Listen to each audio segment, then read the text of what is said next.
বাংলাদেশে এখন ইউটিউব এবং ফেসবুকের মতো সামাজিক মাধ্যমগুলোর জনপ্রিয়তা যেমন বাড়ছে, তেমনি অনেকের কাছে এগুলো আবার অর্থ আয়ের জন্য একটি মাধ্যম হিসেবে গড়ে উঠছে। অনেক কন্টেন্ট ক্রিয়েটর ইউটিউব এবং ফেসবুক থেকে মাসে লক্ষাধিক টাকা উপার্জন করছেন। পেশাদারভাবে এসব প্ল্যাটফর্মের জন্য কন্টেন্ট তৈরি করছেন অনেক তরুণ। তাদের কন্টেন্টও অসংখ্য মানুষ দেখছেন এবং শেয়ার করছেন। কিন্তু ইউটিউব এবং ফেসবুক থেকে কী উপায়ে আয় করা যায়, এমন প্রশ্ন আপনার মনে আসতেই পারে। জানতে হলে পুরো ভিডিওটি দেখুন। ইউটিউব এবং ফেসবুক থেকে টাকা আয় করতে হলে প্রথমে ইউটিউবের ক্ষেত্রে আপনাকে একটি চ্যানেল তৈরি করতে হবে। জিমেল ব্যবহার করে ইউটিউবে লগ ইন করে চ্যানেল তৈরি করা যায়। ফেসবুকের নিজস্ব একটি পেজ তৈরি করতে হবে, যেখানে আপনার কন্টেন্টগুলো প্রদর্শিত হবে। এসব করার জন্য আপনার বয়স অন্তত 18 বছর বা তার বেশি হতে হবে। ইউটিউব বা ফেসবুকে কোনো ভিডিও আপলোড করলে সেখান থেকে টাকা আসবে না, সেজন্য আপনার অ্যাকাউন্টটি মনিটাইজেশন করতে হবে।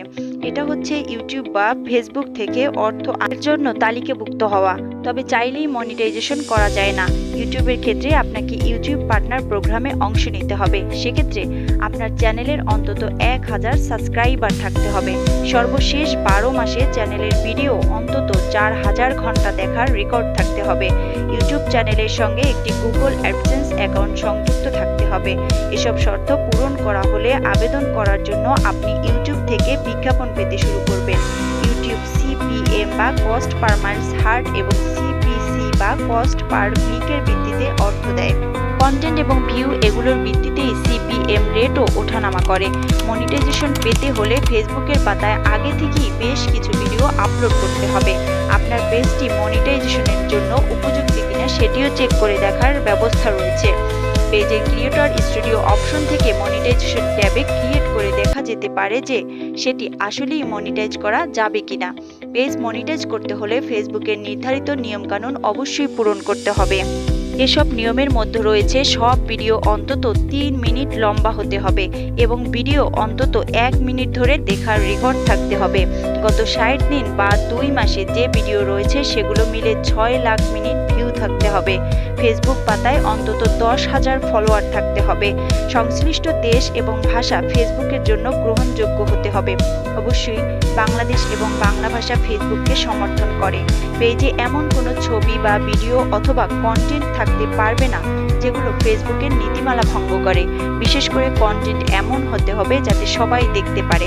এগুলো করা হলে আপনার ফেসবুকের পাতাটি অ্যাড ব্রেকের জন্য উপযুক্ত হবে।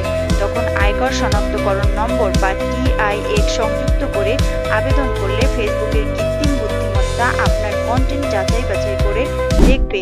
বিশেষ করে দেখা হবে এগুলো আসল নাকি কোথাও থেকে কপি করা হয়েছে। সব ঠিক থাকলে ফেসবুক মনিটাইজেশন খুলে দেবে। আপনি বিজ্ঞাপন পাবেন এবং সেটা পছন্দমতো স্থানে বসাতে পারবেন। ফেসবুকে অনেক পাতা আছে লাখ লাখ লাইক, কিন্তু তারা মনিটাইজেশন পায়নি। আবার কোনো পাতা হয়তো 30,000 লাইক নিয়ে মনিটাইজেশন পেয়েছে। এটা আসলে নির্ভর করে যে তারা ফেসবুকের শর্তগুলো কতটা ভালোভাবে পূরণ করতে পারছে। এখানে উল্লেখ্য যে ফেসবুকে কোনো ভিডিও থেকে আয় করতে হলে সেটি অবশ্যই কোনো পেজ থেকে পাবলিশ করতে হবে।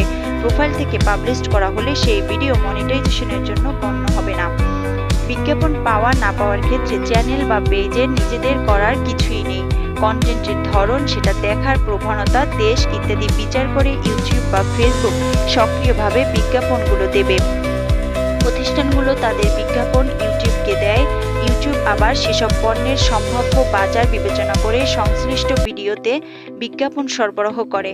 চ্যানেলের মোট কতজন সাবস্ক্রাইবার রয়েছে সেটা ততটা গুরুত্বপূর্ণ বিষয় নয় যদি তারা চ্যানেলটি নিয়মিত না দেখেন, কারণ চ্যানেলের আয় নির্ভর করে বিজ্ঞাপনের উপর। চ্যানেলের ভিউ যত বাড়বে ইউটিউব থেকে তত বেশি বিজ্ঞাপন পেতে শুরু করবে, আর আয়ও তত বাড়বে। ইউটিউবের নিয়ম অনুযায়ী 8 মিনিটের কম ভিডিওতে যে পরিমাণ অর্থ আসে, 8 মিনিটের বড় ভিডিওতে তার চেয়ে প্রায় দ্বিগুণ অর্থ পাওয়া যায়। ফেসবুকেও 3 মিনিটের বড় ভিডিওগুলোতে বেশি অর্থ আয় হয়। 1 মিনিটের ভিডিওতে বিজ্ঞাপন পাওয়া যায়, তবে তার অর্থমূল্য কম। একই ভিডিও একই সঙ্গে ফেসবুক এবং ইউটিউবে শেয়ার করা যায়। সাধারণত সব ইউটিউবার এটা করে থাকেন। যেখানে মানুষ কতটা দেখছেন, কতক্ষণ দেখছেন, এটির উপরও বিজ্ঞাপন বাড়ে বা কমে। ফেসবুকে নিজের পাতার বিজ্ঞাপন পোস্টিং করা যায়। বিভিন্ন গ্রুপে শেয়ারের মাধ্যমে লাইক বা জনপ্রিয়তা বাড়ানো যায়। এভাবে মানুষ যত বেশি ভিডিও দেখবে আপনার আয়ও তত বাড়বে। বিজ্ঞাপন বেশি পেতে হলে ফলোয়ার 10,000-এর বেশি হতে হবে।